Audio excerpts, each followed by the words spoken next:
Welcome back to Marvel Maniac and MCU Aftershow. I'm Eric Cicada, your host, aka Mr. Honest, and today we're diving back into Captain America: Brave New World, a movie that quietly explains why Sam Wilson hasn't yet started the Avengers, and what finally pushes him to say, all right, let's do this. Short, focused, and straight from the heart, let's get into it. This movie gives us a mix of grounded action and political tension, that same spy espionage pulse that made The Winter Soldier so rewatchable. But underneath the fights and missions, it's a story about leadership and patience. Sam Wilson's power isn't strength, it's people. Every version of Captain America shows us something different about leadership. Steve was the soldier who never quit. Sam, he's the guy who listens first, fights second, and actually believes people can change. That's rare. That's heroic without even being superpowered. He doesn't have the serum, and that's not a weakness. It's the point. He's Captain America without shortcuts.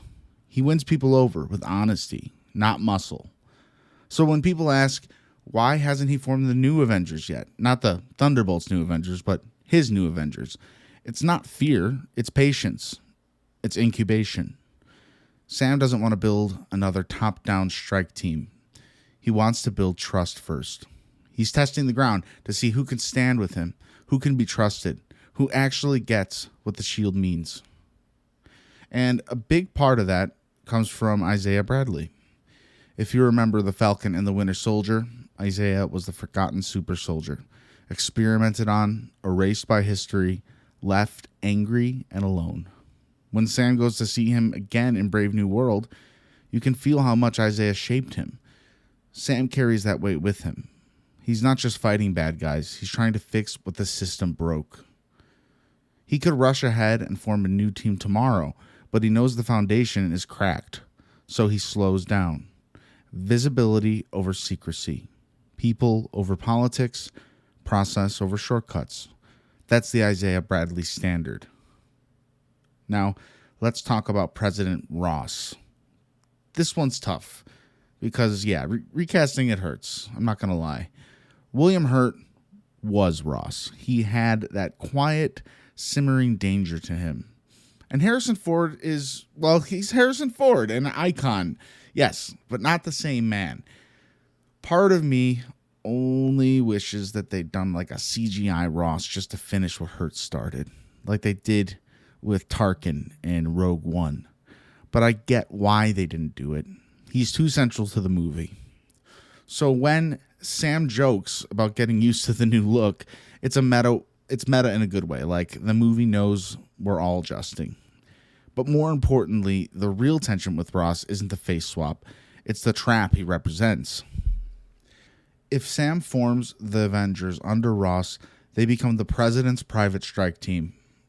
If he forms the Avengers against Ross, he's a public enemy. So he waits. He doesn't want another government-controlled roster or a team that answers to anyone but the people. Waiting wasn't weakness, it was wisdom. Now, that cherry blossom fight with Red Hulk, that's the heart of the movie for me. It's not just a boss battle, it's Sam trying to reach the man inside the monster. He's fighting for empathy in a world that keeps losing it. It's him saying, I still believe in people.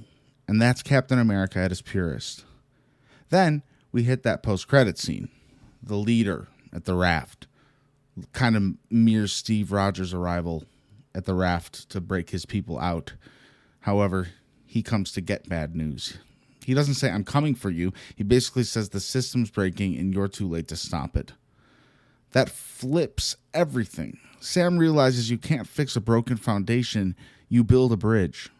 And that bridge is his Avengers.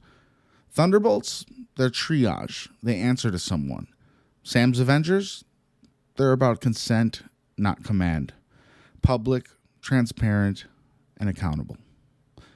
The Thunderbolts, aka the new Avengers, clean up the mess. Sam's team prevents it from ever happening. And when you think about who he might call first, it tells you everything about what kind of Captain America Sam is.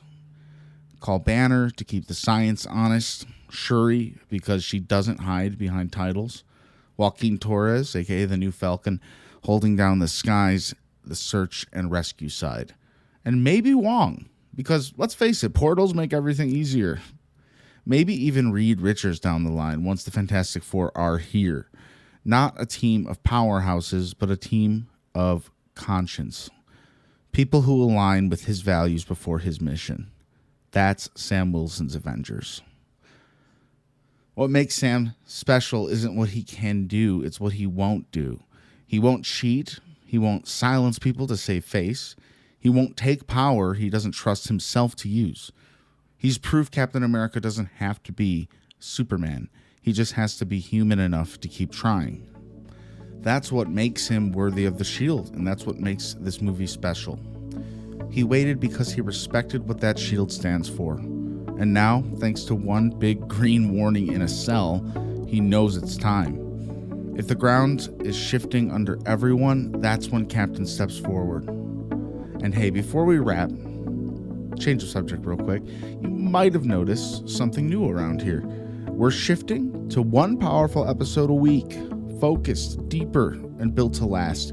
It's not about doing less, it's about doing it better. Think of it as a phase 2 of this podcast. We're caught up on 200 episodes. We're cleaner, stronger, and right on schedule. If you're here week to week, you're a part of the reason it keeps getting better, and I thank you for that. Wednesdays, 4 a.m. Central Time release. You can get up and listen to your fresh episode. You can even feel Marvel trying to tie up its loose ends here, finally answering questions from the Incredible Hulk in 2009, bringing the leader back, bringing Ross back, connecting threads to Thunderbolts, and the Tiamat reveal in Eternals, making the Eternals relevant. It's not perfect, but it's ambitious, and it's healing something old. That's the kind of closure we forget Marvel still knows how to do. So, if you spotted a moment in Brave New World where you think the new Avengers truly began, email marvelmaniacpod@gmail.com and tell me.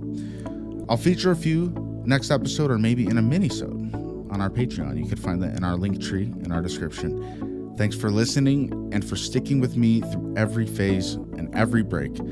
This is the new rhythm. Once a week, stronger focus and more heart. I am Eric Cicada, aka Mr. Honest, and this has been Marvel Maniac and MCU Aftershow. Until next time, Avengers, disassemble.